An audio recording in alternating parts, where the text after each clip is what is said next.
Jakarta, ibu kota Indonesia, adalah kota yang tidak pernah tidur. Gemerlap cahaya lampu neon, hiruk-pikuk kendaraan yang tak ada habisnya, dan kehidupan yang berjalan dengan cepat membentuk kehidupan modern yang tampak sempurna.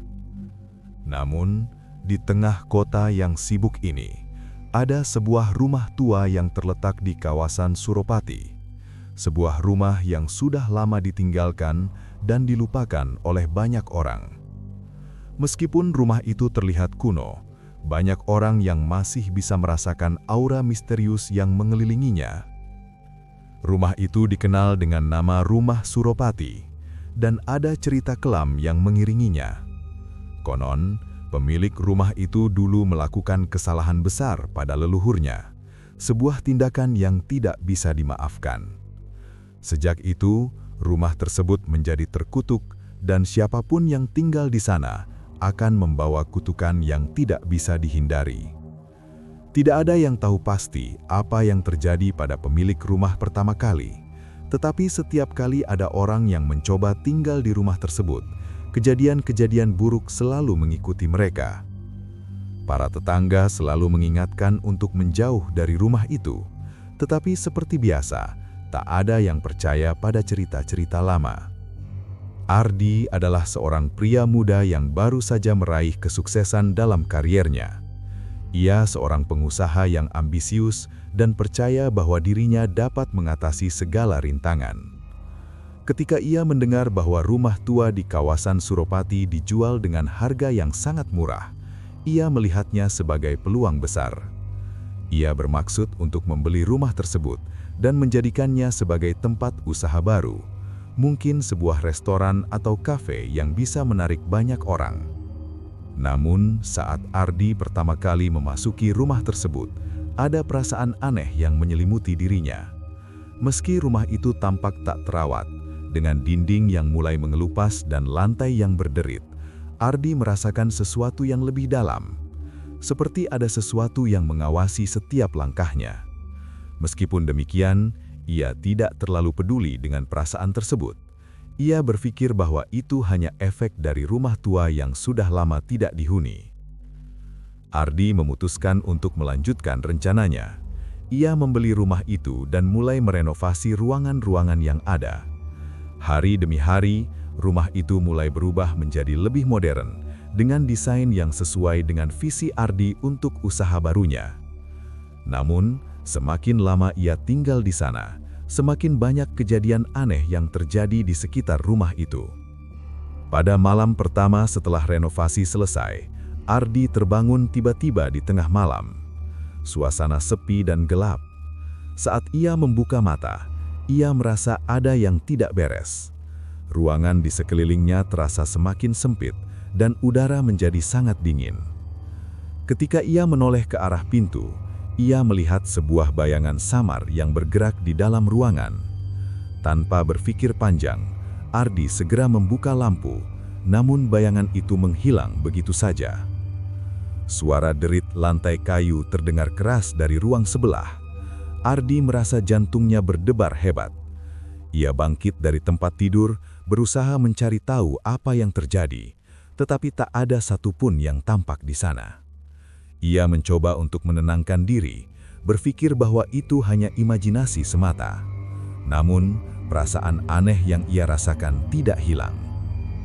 Sejak malam itu, kejadian-kejadian aneh terus terjadi.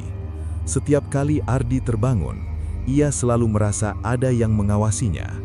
Suara langkah kaki, bisikan halus, dan benda-benda yang bergerak sendiri menjadi hal yang biasa baginya. Keluarganya yang datang mengunjunginya juga mulai merasakan hal yang sama. Ibunya, yang sangat sensitif terhadap hal-hal gaib, merasakan ada sesuatu yang sangat gelap di dalam rumah tersebut. Suatu malam, setelah beberapa bulan tinggal di rumah itu, Ardi merasa sangat lelah. Ia duduk di ruang tamu, mencoba untuk beristirahat sejenak. Tiba-tiba, ia mendengar suara pintu yang terbuka. Ia terkejut karena tidak ada orang lain yang ada di rumah selain dirinya. Dengan langkah ragu, Ardi menuju ke pintu, dan saat ia membuka pintu ruang tamu, ia melihat bayangan seorang pria tua berdiri di sana. Pria itu mengenakan pakaian kuno dengan rambut panjang yang sudah memutih. Wajahnya tampak kusam dan matanya kosong. Ardi merasa tubuhnya beku, seperti ada kekuatan yang mengikatnya di tempat. "Kau tidak seharusnya tinggal di sini," kata pria itu dengan suara serak dan dalam. Ardi yang gemetar mencoba berbicara, namun suara itu tertahan di tenggorokannya. "Siapa Anda?" tanya Ardi dengan suara yang hampir tak terdengar. Pria itu tidak menjawab. Ia hanya menatap Ardi dengan tatapan kosong dan kemudian perlahan menghilang ke dalam kegelapan. Ardi merasakan sebuah hawa dingin yang sangat kuat menyelimutinya. Rasa ketakutan semakin menguasainya. Ia merasa bahwa ada sesuatu yang lebih besar dan lebih gelap dari yang bisa ia bayangkan yang sedang mengawasi dirinya. Esok harinya, Ardi memutuskan untuk mencari tahu lebih banyak tentang rumah tersebut. Ia pergi ke perpustakaan kota dan mencari informasi mengenai sejarah rumah Suropati. Ternyata rumah itu dulunya dimiliki oleh seorang tuan tanah bernama Suropati, yang terkenal sangat kejam kepada penduduk setempat. Suropati melakukan banyak kejahatan, termasuk menipu dan menghancurkan kehidupan banyak orang demi kekayaan dan kekuasaan. Namun, suatu hari, ia melakukan kesalahan fatal yang mengarah kepada kematiannya. Menurut cerita yang ia temui, Suropati terlibat dalam sebuah perjanjian gelap dengan seorang dukun terkenal. Dukun itu memberikan Suropati kekayaan luar biasa, tetapi dengan syarat tertentu. Suropati harus mengorbankan keturunannya sebagai pembayarannya. Setelah melakukan kesepakatan itu, keluarga Suropati mulai dihantui oleh kutukan yang mengerikan.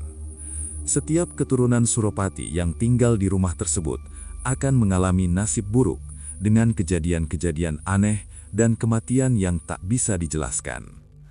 Ardi menyadari bahwa dirinya telah terperangkap dalam kutukan yang dibuat oleh leluhurnya.